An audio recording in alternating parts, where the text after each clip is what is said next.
안녕하세요. 아유, 오랜만에 뵙겠습니다. 너무 오랜만이네요. 그러니까, 초창기에는 제가 열심히 많이 같이 따라다녔었는데 네. 아니, 오늘 이제 이 K5 여러분들 이제 보시면, 야, 요 차를 왜 가져왔냐? 이제 이게 지금 몇 년 됐죠? 2013년식이니까 네. 9년 됐죠. 9년. 9년 된 이제 그 LPG K5 모델 지금 한 10만 넘게 타셨잖아요. 20만 넘게 아, 탔습니다. 20만 넘게. 20만 5천 탔어요. 예, 20만 5천 탄 9년 된 LPG 차주분한테 정말 최근에 기름값이 고공행진을 하면서 LPG 고민하시는 분들이 많으신데 그분들이 이제 고민을 이제 싹싹 해결해 드리도록 하겠습니다.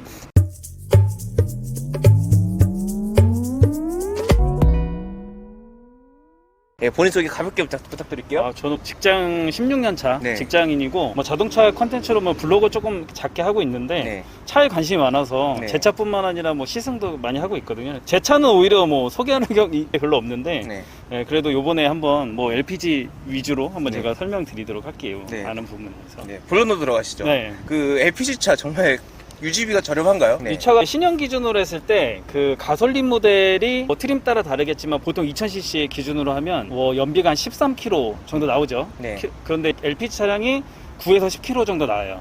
그래서 둘 다 좋게 봤을 때 가솔린 모델은 14km 리터당, 그리고 얘는 리터당 10km 이 정도 수준인데, 아시다시피 지금 LPG는 1100원대에 리터당 1100원대예요. 기름은 지금 리터당 2200원대 됐죠. 네. 그러면 2배 가까이 난다고 봤을 때 이 연비가 지금 기껏해 1.4배 이렇게 차이가 나기 때문에 경제적으로는 훨씬 지금 메리트가 있는 거죠. 근데 이거는 시기에 따라서 왔다 갔다 하는데요. 네. 이 LPG가 작년 한 뭐 9월, 10월 이때 기준으로 보면 네. LPG는 이제 그때 1100원대, 1000원에서 1100원대 진입했었고 네. 그 당시에 기름비는 1800원대였어요. 아. 네, 그런 걸 감안해 보면 어떻게 보면 얘는 꾸준히 쭉 가서 뭐 얘도 물론 올랐지만 네. 가솔린 이거보다는 훨씬 안정감이 있고 그런 부분이 있고, 과거에 제가 한창 탔을 때는 얘가 800원대였어요. 아. 그때 기름이 1,400원, 500원 이랬으니까 네. 둘 다 낮았을 때도 얘가 뭐 2배는 아니지만 훨씬 유리했죠, 리터당 가격으로 네. 보면. 어. 그래서 지금 기준으로 LPG K5를 구입하셔도 동급에서는 얘가 연비가 13에서 14, 가솔린이 네. 얘가 9에서 10 이렇게 하면 네. 연료비는 2배 가까이 차이가 나는데 네. 연비는 1.4배 정도 차이 나기 때문에 네. 훨씬 이득입니다. 한 달에 1000km 타시는 분을 기준으로 했을 때 그렇죠. 유류비가 어느 정도 이제 절약이 가능할까요? 연비가 지금 LPG를 10으로 놓고 그 가솔린을 14로 놓으면 둘 다 살짝 높게 놓은 거지만 계산 편의상 네. 그러면 LPG 같은 경우는 10km의 연비로 주행을 하면 100km당 11,000원이에요. 네. 그리고 14km 연비로 가솔린을 계산을 하면 100km당 16,000원. 두 개가 100km당 5,000원 차이 나는 거죠. 네. 한 달에 1000km면 굉장히 적게 네. 타는 분이실 건데 네. 그러면 100km에 5,000원 차이가 나니까 1000km 타시는 분들은 5만 원 정도 차이가 나는 거죠. 네. 근데 만약 2000km 탄다고 하면 얘기가 조금씩 그렇죠. 그러면 달라지네요. 10만 원 차이 나고 10만 원 차이 나고 1년이면 저는 요거 20만 네. 킬로 넘게 탔지만 제가 네. 탄 비용에 비하면 연간 뭐 10만 킬로, 만 킬로 이상은 탔기 때문에 네. 이런저런 계산을 해보면 네. 한 달에 2,000km 탄다 그러면 10만 원, 3,000km 탄다면 15만 원. 그러니까 주행거리가 짧으신 분들은 굳이 LPG를 할 필요는 없죠. 네. 전기차 하셔야죠. 전기차 하시는 게 훨씬 낫고. 근데 주행거리가 저는 이제 영업을 했으니까 한 달에 5,000km도 뛰고 이랬거든요. 네. 그러면 훨씬 많이 차이 난다. 이런 부분이 있죠. 그러니까 연간 25,000 정도, 25,000 이상 네. 타시는 분들한테는 요 체감되는 그렇죠. 게 확실히 클 것 같습니다. 네. 그럼 여기까지는 LPG 장점, 네. 단점. 단점은 뭐 딱 두 네. 개가 커요. 고속도로를 타지 않는 이상은 주유소가 적다. 확실히 적어요. 고속도로는 어차피 LPG 주유소나 요즘에 그 기름 주유소 네. 같이 있기 때문에 고속도로에서는 불편함이 크지 않은데 네. 이런데 보시면 서울 중심, 그러니까 제가 서울역에서 근무하지만 서울역에서 이 서울 테두리로 가면 거의 없어요. 그러니까 왼쪽으로는 합정 거의 끝이죠. 아래쪽으로는 노년. 그러니까 이 끝에만 있지 중심부에는 하나도 없고. 네. 국도 타고 지방 가시다 보면 깜짝깜짝 놀래요. 그러니까 제가 연료가 없을 때 이제 넣어야겠다 하면 이제 긴장되는 거죠. 그러니까 네. 그만큼 주유소가 옛날보다는 늘었지만 고속도로 위주로 늘어서 없고, 그다음에 트렁크 공간이 작죠. 이거는 또 트렁크 공간이 가로로 연료통이 들어가는 옛날 구형이다 보니까 더 작고, 네. 요즘 거 같은 경우는 아래쪽에 튜브형으로 깔리기 때문에 전체적인 이 면적은 비슷한 것 같지만 높이가 낮아서 네. 제가 골프를 주로 하는데 네. 이 제 거는 2단으로 이렇게 높이가 좀 나오니까 2단으로 골프백을 쌓으면 되고요. 네.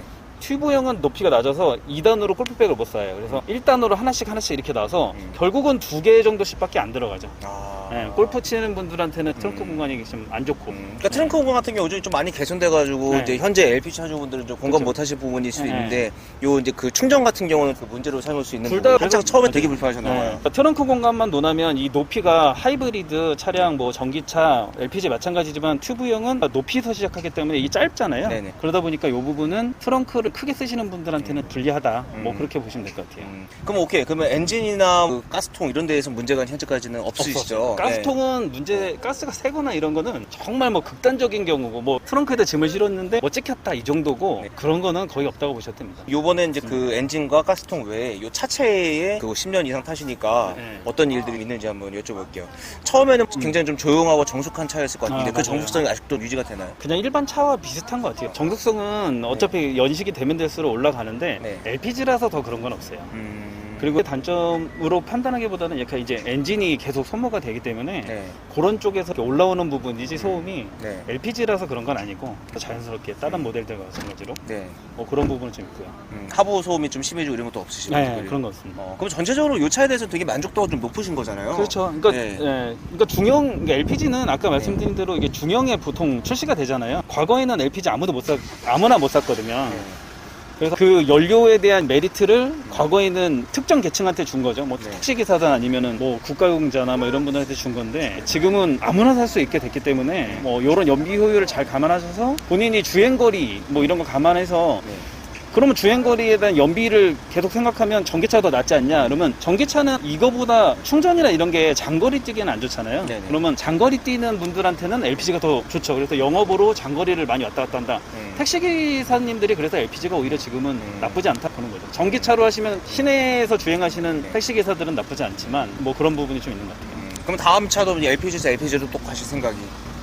다음 차는 좀 애매한데, 네. 저는 전기차로 갈 생각을 하고 있는데 그건 아, 전비 네. 때문에 그런 거고. 네. 근데 장거리가 비중이 제가 많이 워낙 줄었죠. 많죠. 과거에는 장거리로 왔다 갔다 많이 했거든요. 네. 근데 지금은 영업을 안 하니까 네. 뭐 기껏 왔다 갔다 해봐야 200-300km 내에서 다 왔다 갔다 하기 때문에 전기차가 오히려 연비 효율도 좋고 전기 하루 충전해서 왔다 갔다가 다 되기 때문에 전기차를 지금 생각하고 있어요. 예를 들어가지고 주행거리가 좀 짧으면 네. 뭐 가솔린이나 그렇죠. 예, 생각하실 수 있는데 이제 주행거리가 어느 정도 있으신 편이기 때문에 네. 유지비가 좀 저렴한 즉 이걸 좀 네, 이제 그쵸. 선택하시는 거고요. 제가 요거 20만 5천 킬로를 탔잖아요. 네네. 그러면 20만 5천 킬로를 가솔린하고 얘를 똑같이 구매해서 탔다 그러면 네. 얘는 연비 가지고 어떻게 보면 차값을 뽑은 거나 다름없죠. 그쵸. 지금은 네. 뭐 트림 따라 다르지만 시그니처가 제일 높은 등급이고 뭐 이렇게 트렌디 이런 게 있기 때문에 네네.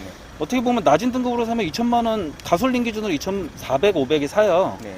그러면 얘도 뭐 마찬가지죠. 그 낮은 급으로 연비율을 감안하면 얘는 몇 년 있다가 보면 그 차값을 뽑는다는 거죠.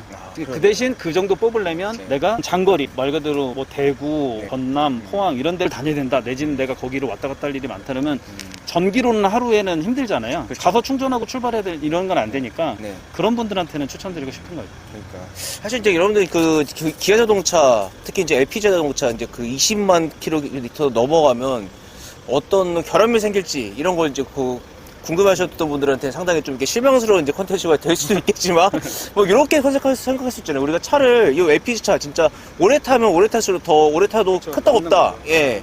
뭐 이렇게 이제 봐주시면 좋을 것 같고 특히 저희가 첫 번째 또 이제 유지 비용에 대해서 상세하게 또 말씀드렸으니까 뭐 그 부분도 이제 참고하셨으면 좋겠습니다. 근데 마지막으로 우리 차주님께서는 그러면 LPG 자동차는 어떤 분들이 꼭 구매를 하시고 어떤 분들은 절대 사지 마라 이걸 좀 이렇게 부탁드릴게요. 그냥 추천드리고 싶은 분들은 아까 그런 분들. 그러니까 네. 전기차가 요즘에 아무리 길어져도 뭐 네. 동절기에는 더 짧아지잖아요. 그러니까 네. 일일 생활권으로 한 400km 넘어가면 전기는 솔직히 힘들어요.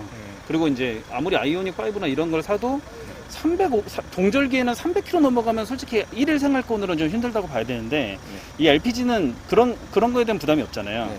그렇기 때문에 장거리가 많은 분들, 근데 연비 효율을 좀 따져서 내가 좀 경제적으로 좀 아껴야 되는 분들은 그렇게 장거리가 많다 그러면 이걸로 차값을 분명히 뽑습니다. 연료로. 근데 네. 그 만약에 일일 생활권이 300km 이내다. 네.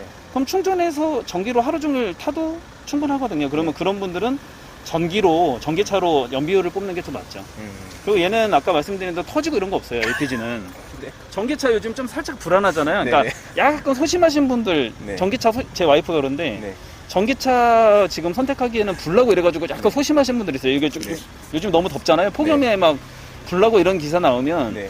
그런 분들 좀 네. 불안한 분들 네. 그런 분들은 연비 효율 생각해도 전기차 쉽게 못 가고 네. 전기차는 얘보다 지금 대기기가 엄청 길잖아요. 네네.